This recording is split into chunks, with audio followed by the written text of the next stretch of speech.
let me wish you a very warm welcome to this webinar. So as you know, this is the second part of a two-part webinar. We had an introduction to the CADRI partnership service offer last week. And I guess some of you may have joined this webinar, which was co-facilitated with FAO, I believe, this one, or maybe IOM. And so today we are going to really focus more on one of the services of the CADRI partnership, which is maybe the best known to governments and to UN country teams, which is the capacity diagnosis and planning tool, which has been developed about 10 years ago and has been revamped and adapted to the needs of government or civil society partners and UNCTs. So in year 20, just after COVID, in year 20, let's say between 20 and 22, the CADRI partners have joined forces to actually revamp the tool. Also looking at the lessons from the methodology.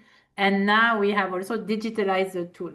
So today is the objective is actually to help you get more familiar with the tool so that you can use it in your, you can use it as a single agency or a single ministry, or most importantly, you can also use it to promote multi-sectoral engagement. And again, the end objective is to facilitate, to create a momentum and facilitate prioritization of investment in disaster risk reduction across sectors, socioeconomic, environmental sectors. So my name is Sophie Baroness and I am working for UNDP. And I've been, I know CADRI very well because I've been engaged in CADRI in a different capacity for many years. But I am joined here by Carla Lienhardt, who is working for IOM and has also been engaged in different CADRI capacity diagnosis missions. And is very familiar with tool development and the digital platform. And also our colleague Tigran from UNICEF, who is going to share the perspective from a specialized agency, specifically reflecting on the rollout of the CADRI capacity diagnosis tool in Kyrgyz Republic. And also for maybe a specific sector, which is social protection. So we'll give you an overview of the tool, and then we would like to hear from you to what extent this tool will be can be relevant in your country context or in the context of your UN SCDF programming cycle. Noting that the CADRI tool can be a good input for the operationalization of a UN SCDF. So I will say a few words on the CADRI tool, especially for some of you who may not have been in the first webinar last week. So this tool is often like again, it's been in existence for quite some time. It's interagency in nature because it's building on the specialized expertise of different UN partners, but also it was really developed also in collaboration with Red Cross, Red Crescent Federation systems. So it has a lot of elements relating to inclusion, conflict sensitivity, and if you want, the tool is trying to really make the leaving no one behind agenda very concrete in the way we look at the country system for disaster risk reduction. It was launched. Disaster and climate risks represent increasing challenges to global and national efforts to improve the quality of life of communities and individuals around the world. Governments and communities are aware of these challenges, but do not always have the capacities to address them. The CADRI partnership is an IFRC UN-led global partnership of 20 humanitarian and development organizations who come together to build a unique mechanism for countries to access expertise in disaster risk reduction and climate change adaptation. Leveraging the experience and knowledge of its partners, CADRI has developed a digital tool to support governments in leading a disaster risk reduction and climate change adaptation capacity diagnosis process. The CADRI Capacity Diagnosis Tool enables governments to identify the most appropriate measures and integrated solutions to address and manage multidimensional disaster and climate risks.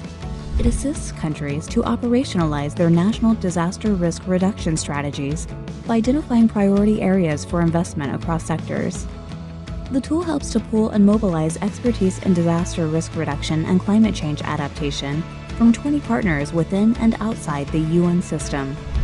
The main purpose of the tool is to provide the multi-stakeholder teams, assessors, and planners with the guidance required to carry out a diagnosis of the country's capacities and reduce disaster and climate risk, and define an action plan addressing gaps and challenges.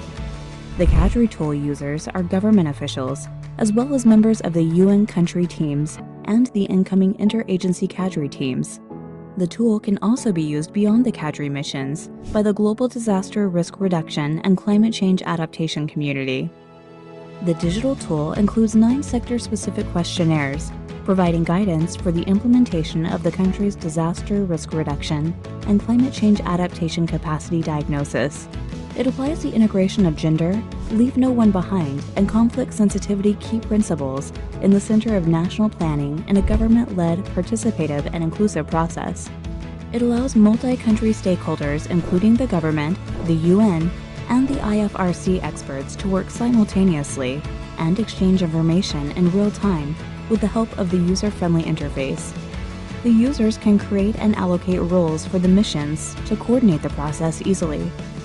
The final product of the CADRI process is a capacity diagnosis report with recommendations to improve the disaster and climate risk management capacities of the government. For more information about the CADRI partnership and the request procedure, please visit our website or contact us through email.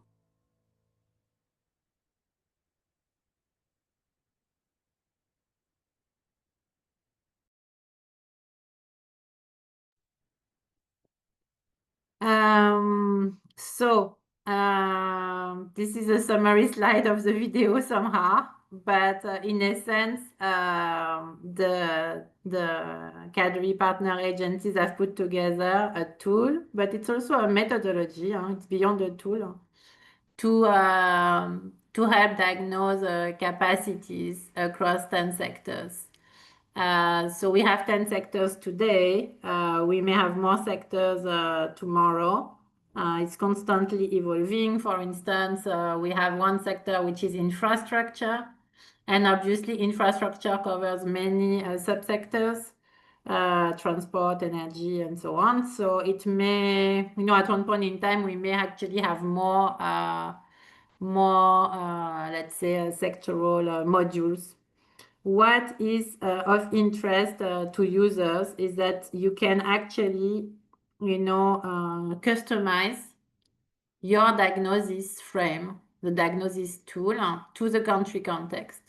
So it's possible for the government to decide, I would like to have my diagnosis really focus on environment and agriculture and WASH, and so select only a few sectors. That's totally feasible. Although the beauty of the tool is also for the country to have really like an overview of what is the state of country systems to understand risk and to manage risk across all the sectoral ministries. And of course, beyond the ministries, because the tool can also look at capacities of private sector, capacity of civil society, capacities at the local level. So it's, again, it's completely customizable to the need. You can also decide I only want to look at risk information system. and decide to do a diagnosis of risk information system. Or you could decide to look at recovery capacities. No, disaster recovery capacities, how prepared, how ready are the different sectors to actually lead and implement a post-disaster recovery process. So you can really customize the tool to any need. What is maybe also very special in this tool compared to other existing diagnosis tool is that it really looks at inclusion and gender equity and disability really in depth. So it's a lot of work has been done in this respect. The tool itself is built, all the modules, agriculture, health, WASH, or environment have been built using the same analytical frame. So we look at the governance, the institutional and legal framework for understanding and reducing disaster risk and climate risk. We look also at the implementation capacity. So what are the methodologies in use? Do we have harmonized methodologies, for instance, for loss and damage? So what kind of skills and competencies are available, exist at country level? We look also, of course, at financing. So financing for response, financing for risk reduction and prevention.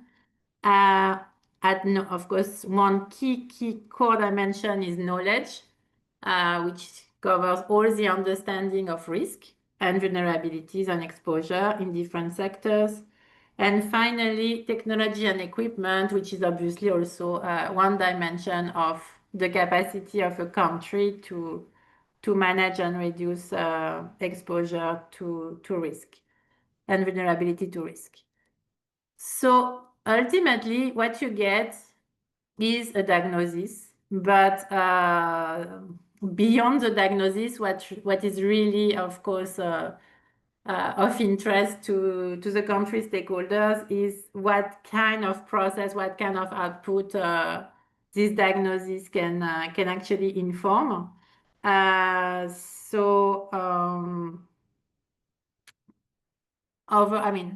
first thing is that the diagnosis, that's the feedback we receive from government. The diagnosis will support a much more multi-sectoral and coherent approach across sectors to reduce disaster risk. So it is often used, for instance, to support the development of national disaster risk reduction strategies. But beyond that, the diagnosis is used to actually inform sectoral strategies or to inform, for instance, a drought risk reduction strategy. So it can be really the final output can cut across different sectors. Obviously, it can also support a more let's say, a coherent UN country team approach to risk reduction or capacity development plan under, let's say, a resilience outcome of the UNSCDF. So it's really very often used to support that, to help operationalize a resilience outcome of the UNSCDF. Of course, the tool can also be used sector specific.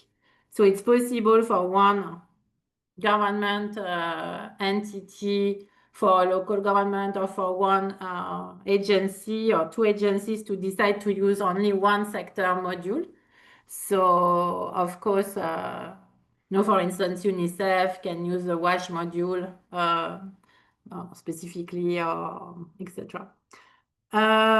Similarly, multi-hazard or hazard specific. So it's of course expected that when you look at the capacity of a country to reduce disaster risk, you would actually try to adopt a multi-hazard approach. However, you can also customize the tool to look specifically at what are the capacity requirements for drought risk management, or for flood risk management, or for So again, very customizable. So now I'm going to hand over to my colleague Carla from IOM to show you how you can access the tool and play with the tool to actually help you with your programming. Carla, over to you. Thank you, Sophie, and hi, everyone. My name is Carla Lienhardt. As Sophie mentioned, I'm one of IOM's CADRI focal points, but also have worked directly in the CADRI Partnership Secretariat for a few years, including during the time when we launched the digital version of the CADRI tool. So I'm super excited to give you a tour of the tool today. To encourage you to really start using it, discover how you can use it in your country context. If you haven't registered as a tool user, I hope that by the end of the session you will do so. But let me share my screen so we can all have a look at it together. So I will give you a rapid tour of the main tool components, how to navigate the interface, and also explain a bit how to use it for an actual capacity diagnosis mission in a country. But of course, the tool is just a part of the CADRI methodology. It will not, for example, be able to replace any multi-stakeholder engagement in country, of course.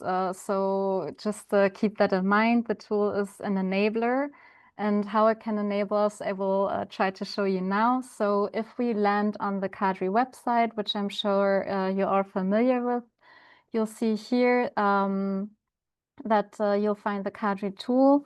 And you'll also see that we still have an archive of the old version of the tool, and we also have a training site. This training site can be super helpful for you as CADRI focal points if you want to prepare for a mission, you want to just test different types of functionalities, you want to create a test country mission to play around with the different features also for mission planning and not just the question bank. Then we can also give you access to this training site, which we also use internally a lot to gather feedback and improve the tool throughout time.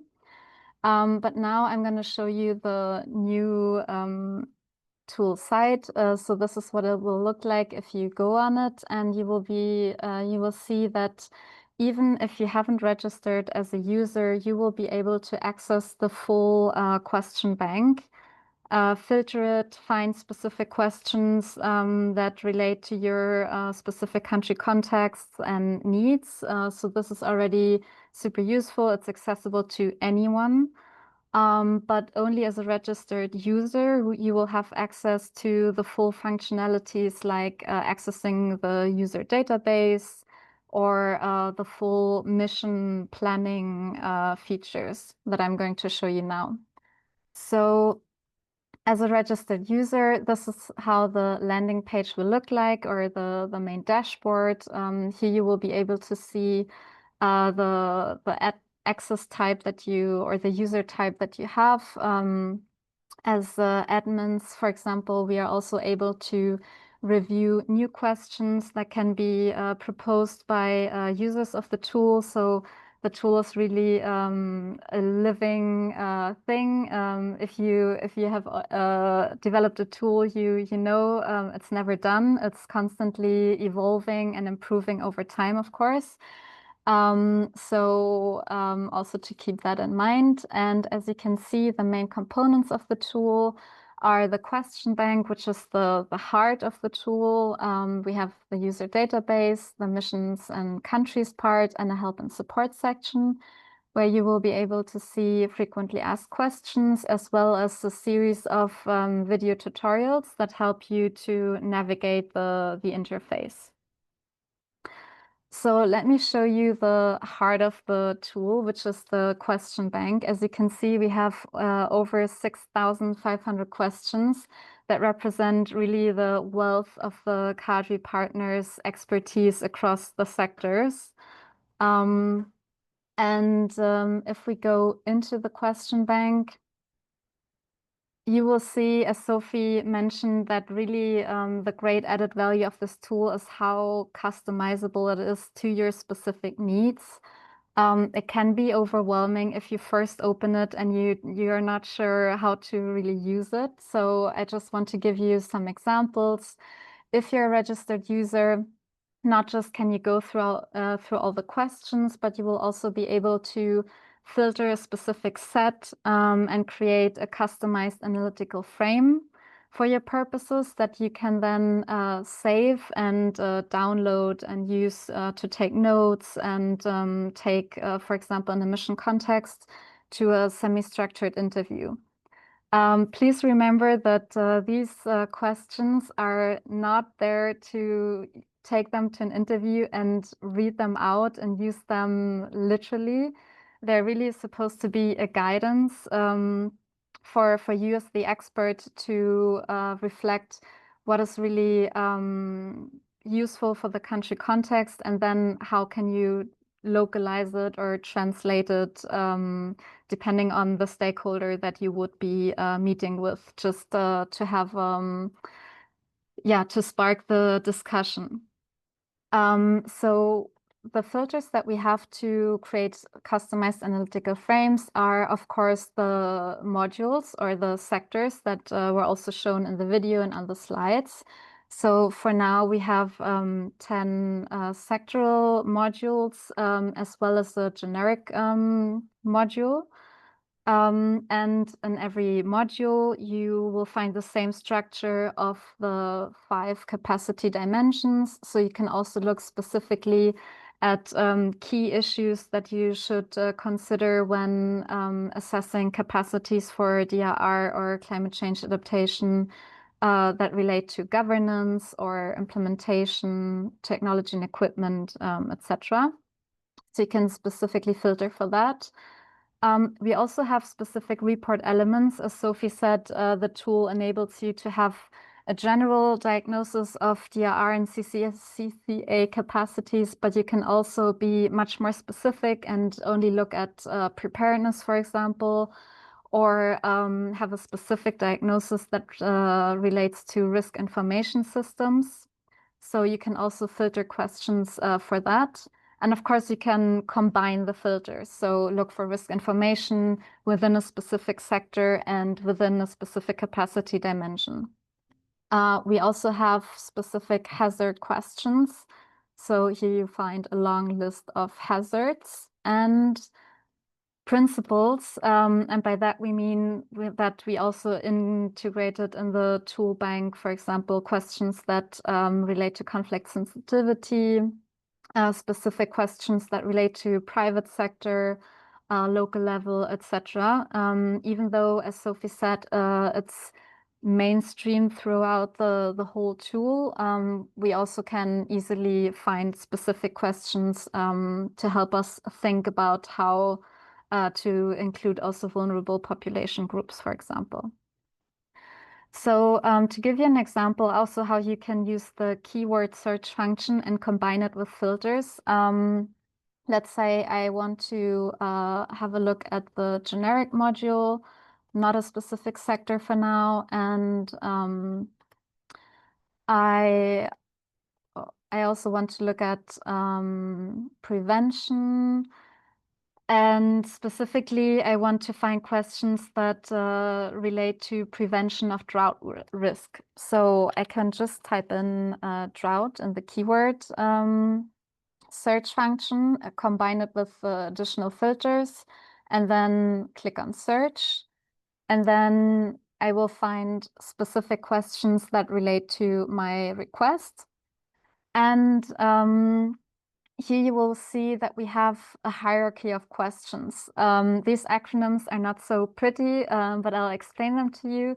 We have first the core aggregated questions. So here at the first glance, you may not see the direct link to drought, because these are the core elements that you would need to consider if you look at prevention and governance capacities for prevention of disaster risks. If you go to the next level of question, that would be the first order questions. And here you will find more specific indicators that will help you to answer the core aggregated question. And then if you go to the even more detailed level, that would be the second order question. And here it's really very specific questions that can be relevant to specific country contexts. So here you will really need to browse through and check what you can use and what you can maybe delete to further narrow down and customize your personal analytical frame. So you would see, for example, for technology and equipment, if we go down to the second order question level, here you will be able to find very specific questions that relate to prevention of drought risk, like does the country or have a weather station network for drought risk surveillance? And if yes, how dense is it? What's the coverage, etc. So it really goes into detail. So this is why this filter function is very important to us in a country mission. You can play around and save as many frames as you like. As you can see here, I've already created a lot, and then you can download and save them. But I also would like to show you the other components of the tool. For example, the user database. As you can see, we already have over 600 users, or CADRI experts, or those who will become experts in the future. So if you're planning for a country mission and you're looking to complement the expertise that you have in country with experts that may be available to support in person or even virtual in the region you're in, you can search the database. So for example, look for experts that are active in Latin American and Caribbean region, and maybe you need someone that also works Spanish, so you can also speak Spanish. You can look for the working language and also check for the area of specialization. So if you have most of your expertise covered, but you need an expert in agriculture, then you can also filter for that. Combine all of these filters, and you'll see Raul is your guy if you need an agriculture expert for your country mission in the LAC region.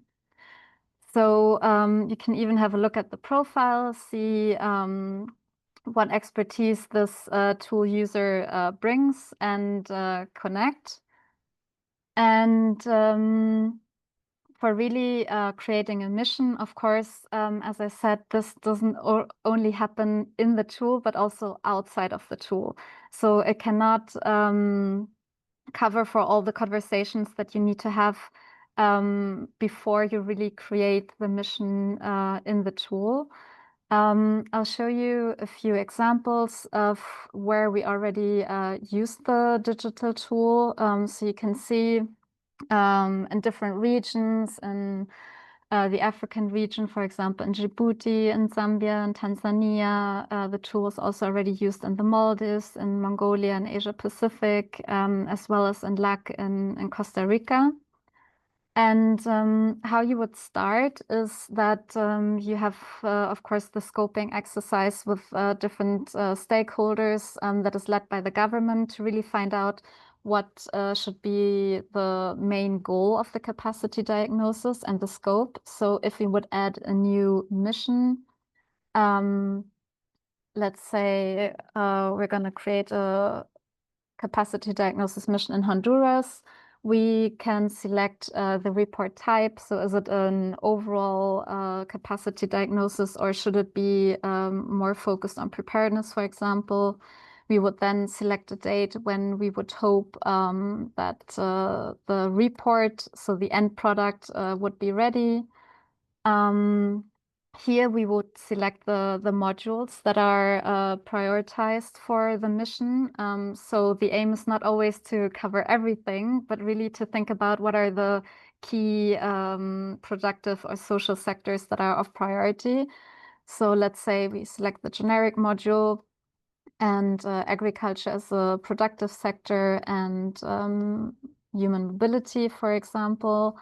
Then you can also select priority hazards like drought and floods, for example. You can also create a short description, and then when you create the mission, you will see that automatically the tool creates for you the country analytical frame. So this is your starting point of questions that you as a team should go through to see within these modules that you have selected, go through the core aggregated questions to check what is relevant to the country context, how should you split the questions within your team, who should cover what. So yeah, this is your starting point.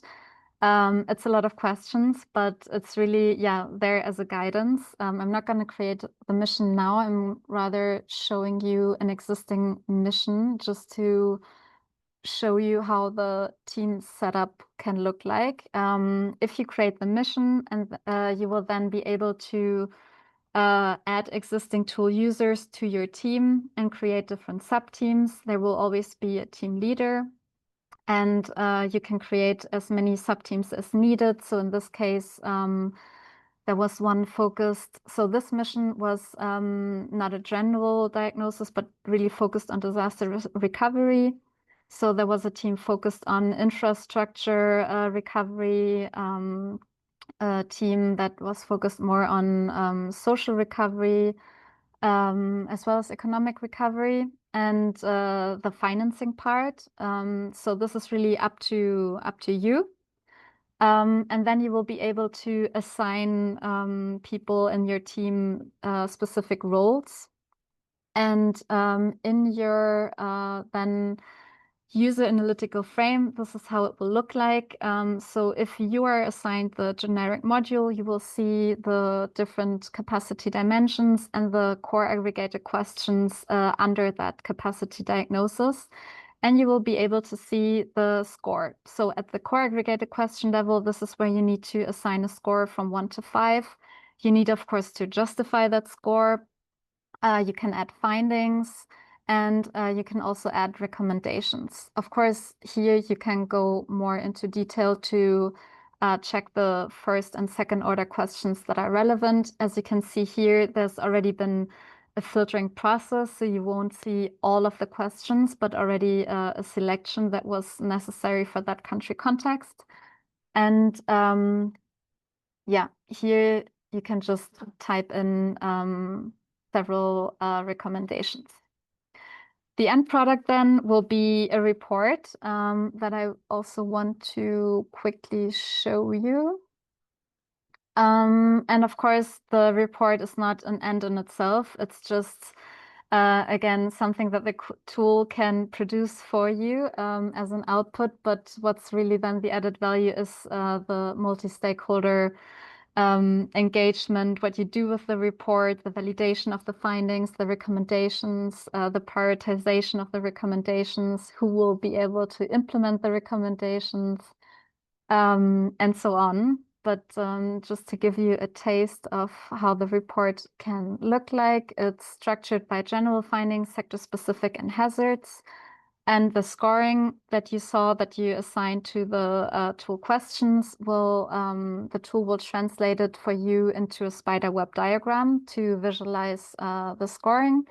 And you'll see under each capacity diagnosis, findings and recommendations. And with this, I'll stop. Just to finalize, I would also like to highlight that the tool is available in different languages. You can switch here, and not just the question bank, but the full tool will be available also in Arabic, simplified Chinese, French, Spanish, Russian, German, Swedish, and Greek. So I hope I could convince you to try it out for yourself. And if you have questions later, we can take them in the Q&A. And with that, back to you, Sophie. Thanks.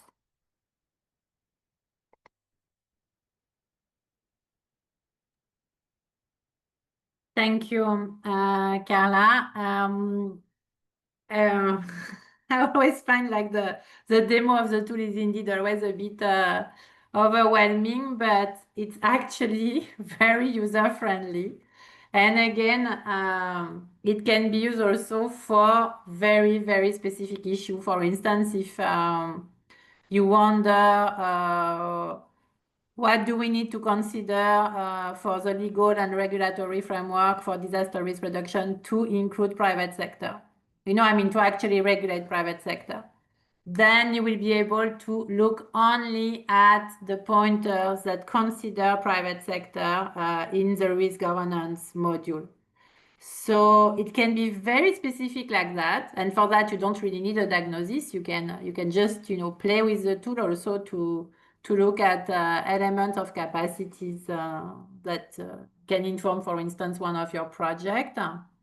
Or, of course, you can decide to look only at the skills and competencies that are required for climate-sensitive water and sanitation and hygiene. Or you want to have a big multi-sector diagnosis to inform your UNSCDF. So super customizable and very easy to play with the tool.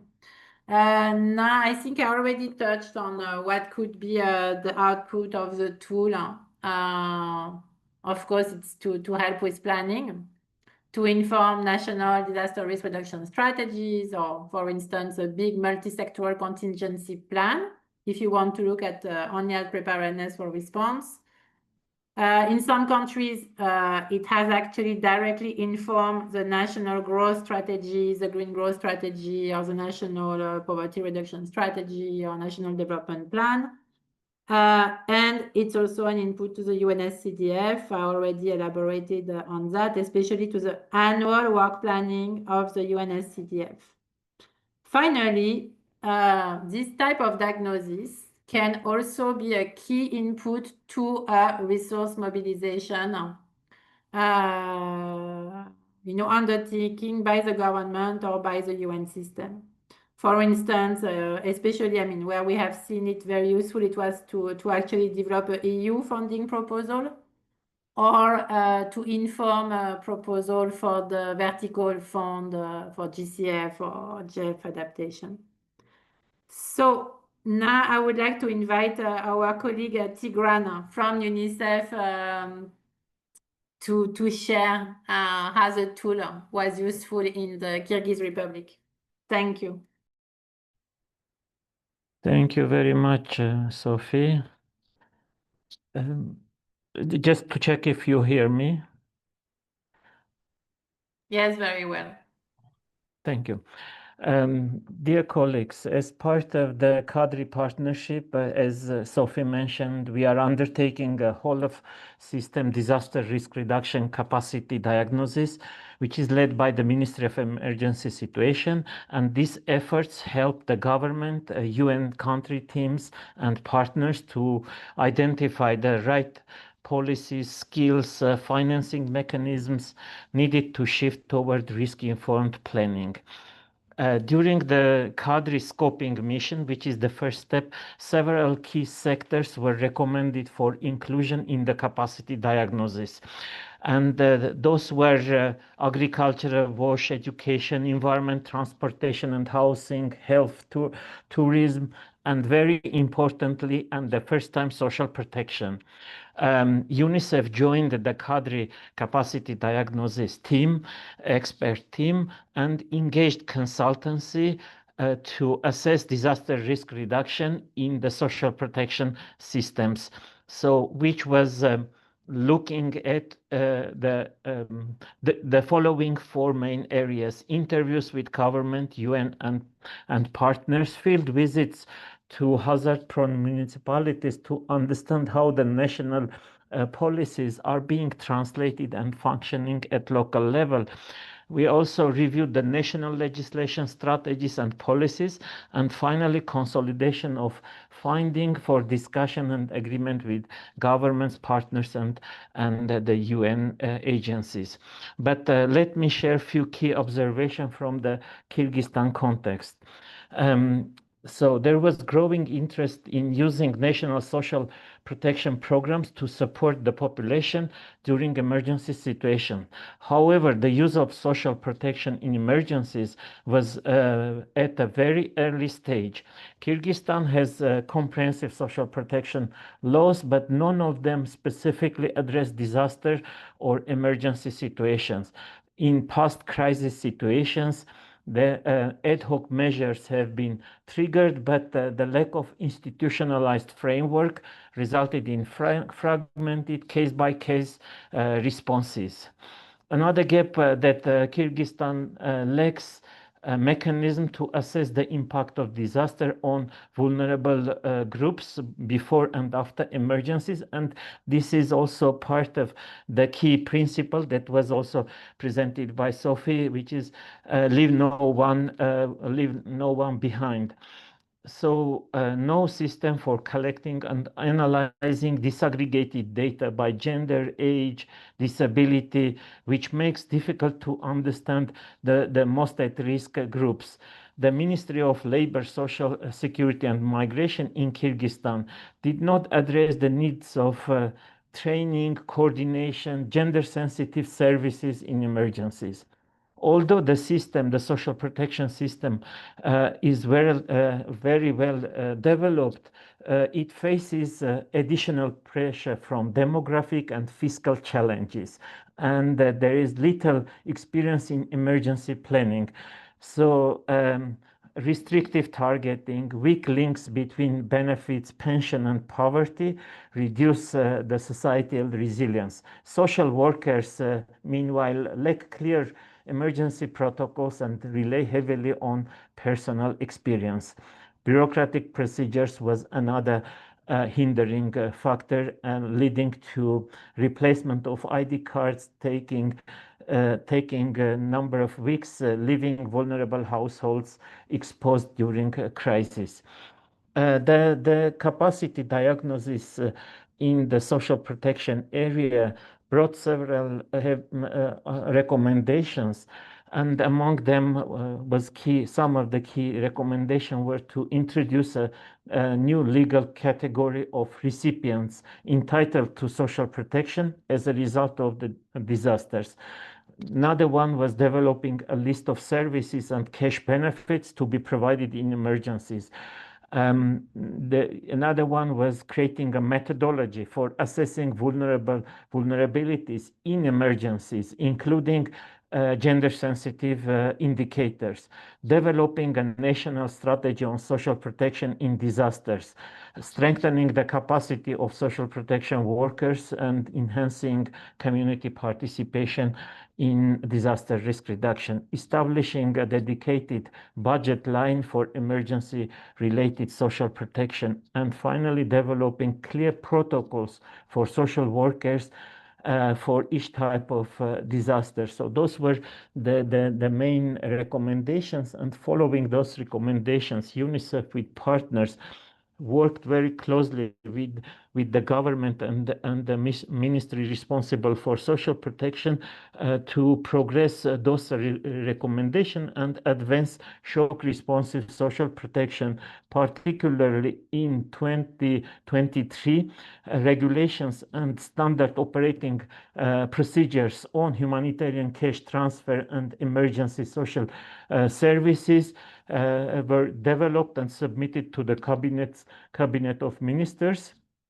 And as a result of follow-up advocacy, they were approved in 2024. So it included the national legislation regulatory document along with three standard operating procedures for granting lump sum social payment during emergencies, for providing humanitarian aid in emergencies, and procedure for rendering social service during emergencies. So, but this was not the limited action, and UNICEF and partners, following the CADRI capacity assessment report recommendations, supported the government in detailed planning, budgeting, and training to enable the implementation of those government procedure and SOP, and strengthening the coordination, which was another important aspect. Interagency cash and voucher assistant working group have been established and trained along with government respective representatives. UNICEF also positioned the social protection in shock response at the national and regional forums, ensuring it is integrated into the Kyrgyz Cabinet of Ministers 2024 work plan. And also with IFRC and National Red Crescent Society, we engaged, deployed a cash cap expert to strengthen the coordination in preparedness across Central Asia. So taken together, these steps mark important progress resulting from the CADRI DRR capacity assessment in Kyrgyzstan. The challenge now is to build on this momentum by institutionalizing lessons learned, closing remaining policy and capacity gaps, and ensuring social protection in Kyrgyzstan becomes a reliable adaptive tool to protect the most vulnerable, including children, women, the elderly, persons with disabilities in times of crisis. Thank you.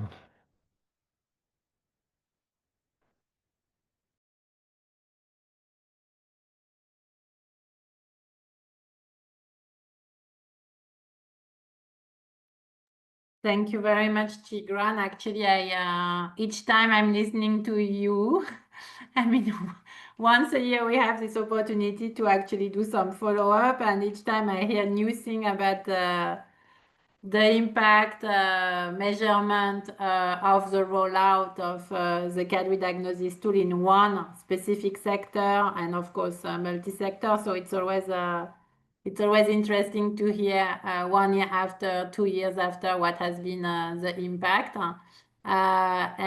Indeed, beyond the multi-agency, multi-sectoral aspect, we also hear quite often from single agencies that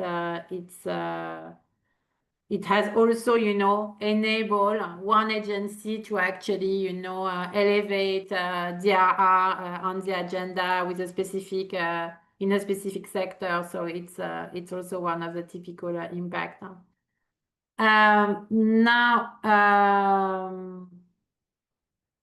When it comes to, so here, I mean, just in conclusion, what we would like to encourage you to do also is that, okay, if you want to learn more about how to use the CADRI tool, you have also access to tutorial online about how you can customize it. You can also see on the website. You will also be able to access a lot of testimonials from government, testimonial from Red Crescent, Red Cross Society, or from different CADRI partner agencies about what has been the experience in CADRI, what was challenging, what was really rewarding. So we have a lot of short videos on this if you have more questions about what CADRI could do for your country. But you can also access online your CADRI focal point in your region if you want to learn more about CADRI. And of course, all the capacity diagnosis reports, or most of them, because some of them are sometimes not yet validated by the government, but every capacity diagnosis report can be uploaded from our country hub on the website. And here you see, connect with us, all the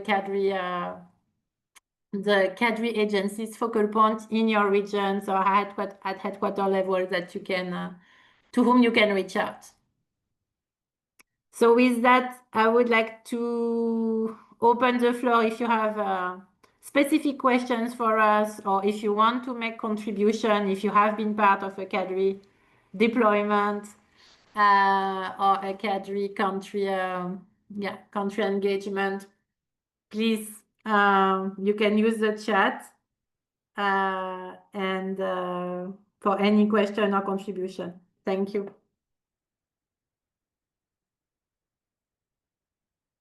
And if you would like to speak, you can request to unmute, of course.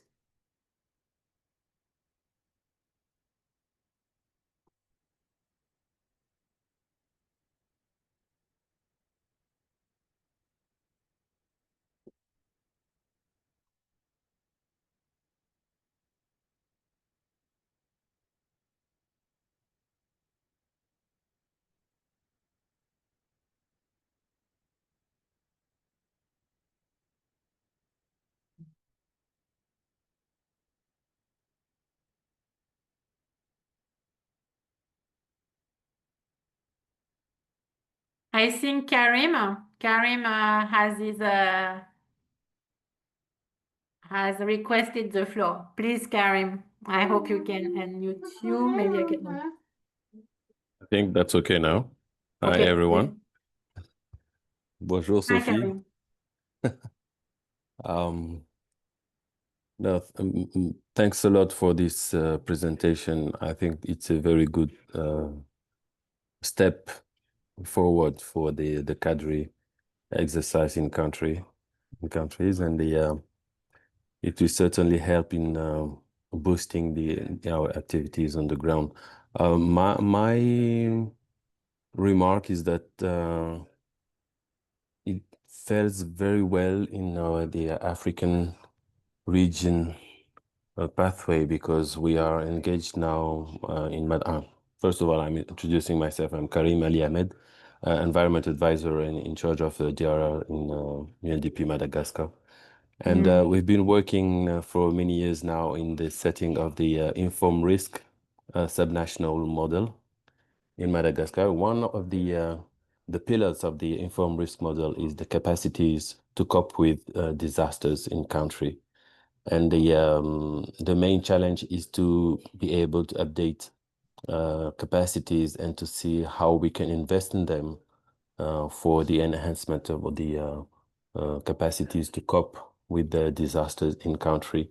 And using this tool and making it available for a national counterpart will be very interesting, in the sense that we will have some valuable data, and on regular basis we can maybe try and apply it to an area, because it's a subnational model, which means that we are at the region or district and commune level, and then we can try and design some model there that can be updated, upgraded in the nationwide. So as soon that we will be able to implement that on the ground, I think it will be a very good enhancement at what we are doing here. The informed risk model is quite finalized here in Madagascar. We are now at the time that we will need to update data, and most of them are relying, as I said, on the capacity to cope with the disasters. So I can see here some ways to improve the model here. And fortunately, we've been working on the informed risk model with the consortium of UN agencies, namely FAO, WFP, UNICEF, one of the main actors of the joint implementation program. But we've also worked very closely with IOM, just to make sure that we can introduce also data on the migration. As you know, Madagascar is very big and huge, so we have some movement here, internal movement, that are quite similar to migration from one country to the other, and it is quite important that we can consider that in the models we are trying to build here in Madagascar. So I just wanted to give a big applause to the CADRI team, and see what should be the next step. We will see. I may also try and present that to the colleagues in country, and see how we can use the tool on the best way. Over. Thank you. So, Karim, actually, you will be happy to know that I think maybe it was before your time, But in 2022, Madagascar was one of the main CADRI country engagement. So I will share with you the diagnosis report. It was under the leadership of BNGRC and CPGU. I was there. I was already there. Yeah. So it was under that joint leadership. It has looked at all the sectors, including also cross-sectoral issues like migration, which was a strong chapter. So all of that is available. It's been a bit tricky because there were some discussions about the governance, some of the governance recommendations, which have delayed a bit the validation of the report. But we'll share it with you. So I'm sad to note that you have not received it, but I know that the community of partners in Madagascar, many of them are using the diagnosis. I'll share it with you. So you have it ready, and you see immediately, you wish for it and you get it. Thank you. Any other contribution, question, interest for your country? We have a couple of questions in the chat. Great. So the first question is, how adaptable is the tool to slow-moving risks linked to structural transformations such as economic or social? For example, currently working on a few Pacific countries where a major risk to future sustainability is depopulation, also non-communicable disease. Thank you, an increase in drug use amongst youth, then disasters in the strict sense of the word, but still major risks. So in short, no. Although of course, as the UN working with government, we want to also be able to look at the interaction between different type of risk and hazard and vulnerabilities, and we would like to have something broader, but then if it becomes too broad, it's unmanageable. So this tool was designed to support the implementation of the Sendai framework for disaster risk reduction, to support government, prioritize the investment, identify capacity gaps, but also strengths. And by extension, when the tool was adapted, the Paris Agreement on aspects of climate change adaptation. So it does not extend beyond what we call, disaster and climate hazard. Of course, it does look at epidemics, health hazards, of course, but not beyond that. It does not take into account, there is conflict sensitivity, but it does not really look at conflict per se, or like financial risk or things like that. So no. The next question.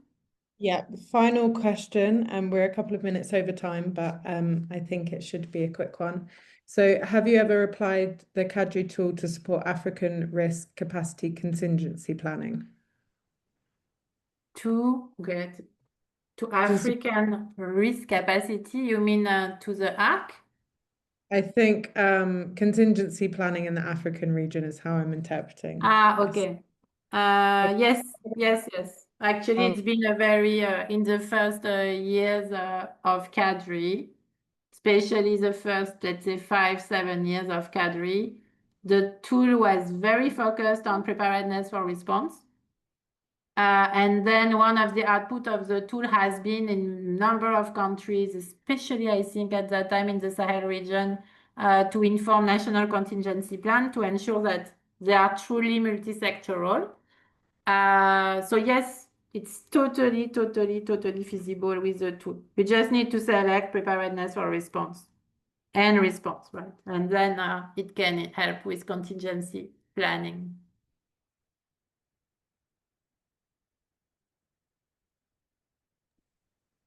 Great. Hopefully that answers the question. I have allowed Modi to unmute if you would like to, if there's anything else you wanted expanded upon. No, that's fine. It was just to clarify. I thank a lot, Sophie, for the answer. But Modi, you know the tool very well, right? Yeah, but it was just to know if it was applied because I was also working on ARC. It's a great opportunity to design contingent planning with ARC. So you were referring to ARC.